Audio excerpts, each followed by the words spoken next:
कहीं ना कहीं कम्युनल दंगे, हिंदू मुस्लिम को डिवाइड करो, एक ऐसा वातावरण बनाओ और उसके बाद टीवी के माध्यम के एग्जिट पोल के माध्यम से एक वातावरण बना के फिर से वो 2024 में भी आ जाएगा। मगर अगर 56 इंच को के पास ताकत है, 56 इंच के पास सही में ताकत है, जिस पार्टी के पास सबसे ज्यादा पैसा, सबसे ज्यादा मसल पावर, पूरी यंत्रणा उसके हाथ में, तो अगला 2024 का चुनाव और बैलेट पेपर पे करो और फिर देखो कि देश की जनता क्या बोलती है। ये अभी किसान आंदोलन, मजदूर आंदोलन की तरफ से ये डिमांड रखना पड़ेगा। आखिरी बात साथियों, हम लोग क्यों बोल रहे हैं फांसीवादी सरकार है? फासिज्म क्या होता है साथियों? फासिज्म वो होता है जहां सरकार और कॉर्पोरेट पावर एक साथ आ जाता है।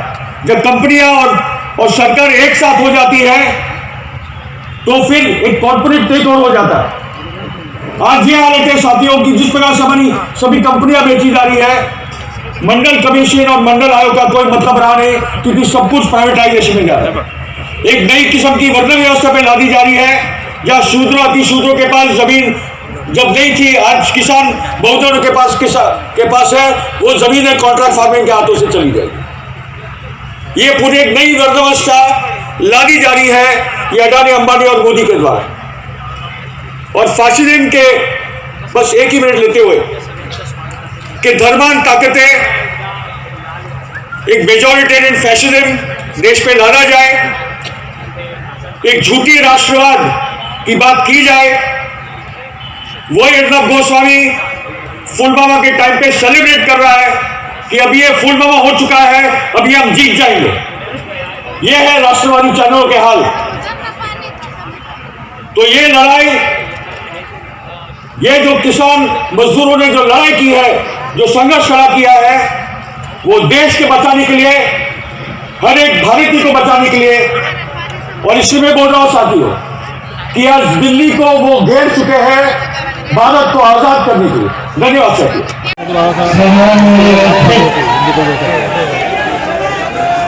हॉस्पिटल के सर्व संघटन के नेते, महाराष्ट्राच्या कर्मकर्त्याचं आणि विशेषतः नाशिक, धुळे, नंदुरबार या भागातून आणि महाराष्ट्राच्या कानाकोपऱ्यातून आलेले तुम्ही सगळे देशातल्या शेतकऱ्यांच्या आंदोलनामध्ये त्यांना पर्यंतची किंमत देऊन पाठिंबा देण्यासाठी आज या ठिकाणी उभा, तुला सगळ्यांना मला मनापासून धन्यवाद द्यायचे। ही लढाई सोपी नाही आहे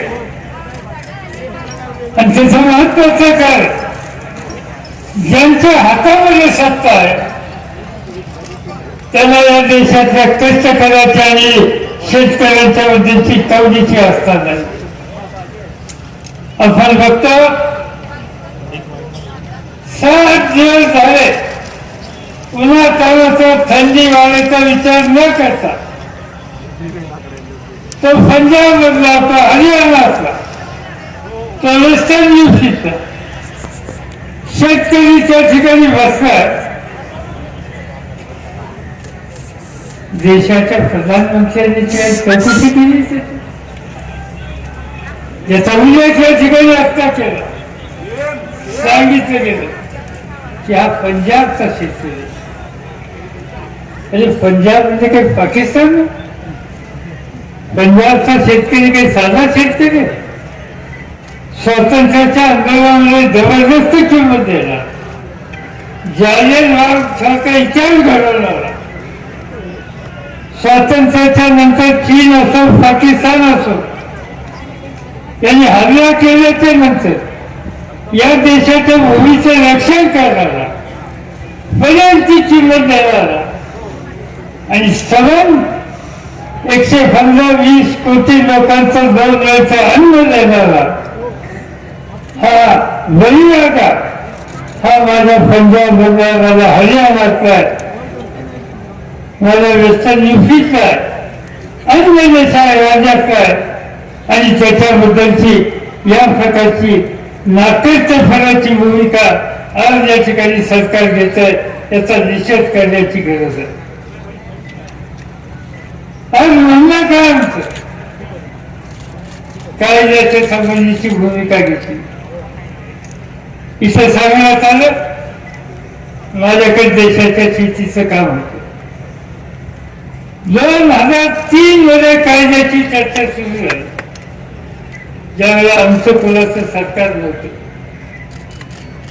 आणि नंतर हा पार्लमेंटमध्ये विषय निघाला आणि 2003 ची चर्चा चालू ठेवावी या दृष्टीनं मागणी झाली.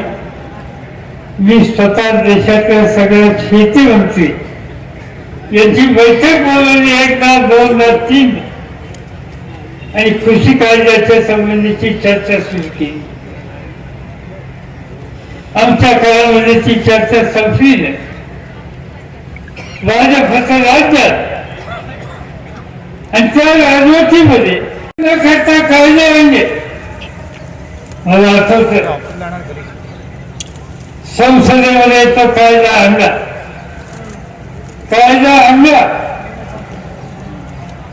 एका दिवसामध्ये एका अधिवेशनामध्ये एकदम 3 कायदे मांडले आणि सांगितलं की तिन्हीच्या तिन्ही कायदे आजच्या आज मंजूर झाले पाहिजे.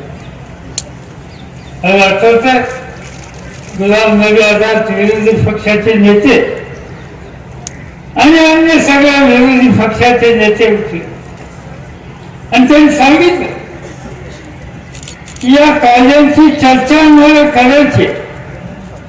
शेतकऱ्यांच्या जीवनावर काही विपरीत परिणाम होत असतील तर मी लगेचची भूमिका घेऊ शकत नाही आणि ती सविस्तर चर्चा केली पाहिजे. पण सरकारने सांगितलं की हे आजच्या आज तिन्ही कायदे मंजूर केले. शेवटी हे सांगण्यात आलं की या कायद्यांच्या सखोल चर्चा करण्यासाठी पार्लमेंटमध्ये स्वतंत्र कमिटी असते, सिलेक्ट कमिटी असते. त्या सिलेक्ट कमिटीकडे हा कायदा पाठवा, शब्दशः त्या ठिकाणी चर्चा होईल.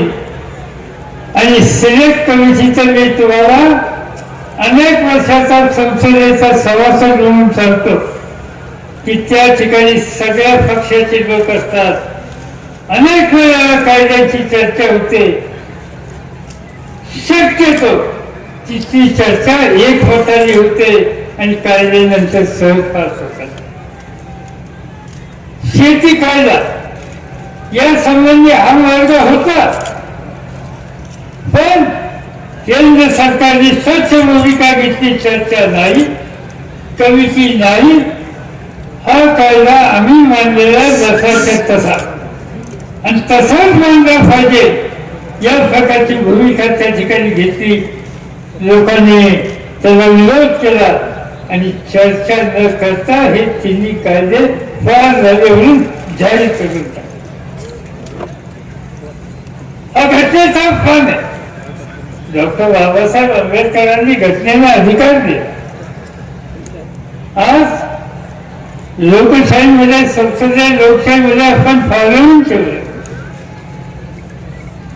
कुठलाही कायदा आम्ही घटनेचा विचार न करता त्याची पायमल्ली करू आणि पार्लमेंटची प्रतिष्ठा न ठेवता संसदीय पद्धत उद्ध्वस्त करून आम्ही जो कायदा पास त्या ठिकाणी करायला गेलो तर तो कायदा कदाचित तुम्ही बहुमताच्या जोरावर पास कराल, पण एकदा या देशाचा सामान्य माणूस आणि शेतकरी उठल्याच्या नंतर हा तुमचा कायदा तुम्ही मागे घ्या तर घेऊ नका.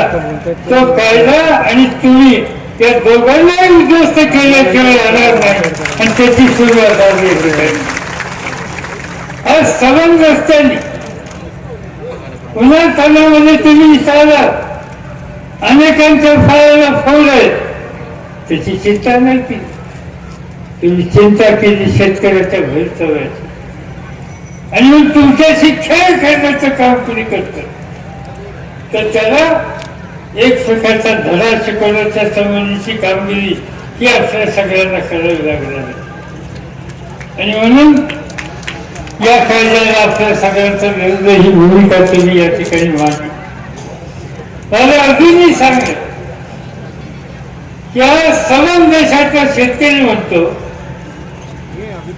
हे कायदे तुम्ही रद्द करा, बाजूला ठेवा आणि त्यानंतर काही चर्चा करायची असेल तर त्यासाठी चर्चा करायची तयारी, त्यासाठी बसायची तयारी. कुठल्याही सुधारणा करायची असतील तर त्या सुधारणा करू नका असं कोणी म्हणणार नाही. पण शेतकऱ्याला मूलभूत किमतीचा जो आधार आहे, मिनिमम सपोर्ट प्राईस म्हणतो, त्या संबंधीची तरतूद याच्याची तडजोड होणार नाही. उत्पादन खर्चाचा विचार करून त्याच्या मालाची किंमत मिळाली पाहिजे, ती किंमत ठरवली पाहिजे आणि त्याच्या खाली बाजार होऊन गेले तर सरकारची खरेदीसाठी त्या ठिकाणी उतरलं पाहिजे. याशिवाय दुसरा पर्याय नाही. आणि हे काम आम्ही लोकांनी केलं.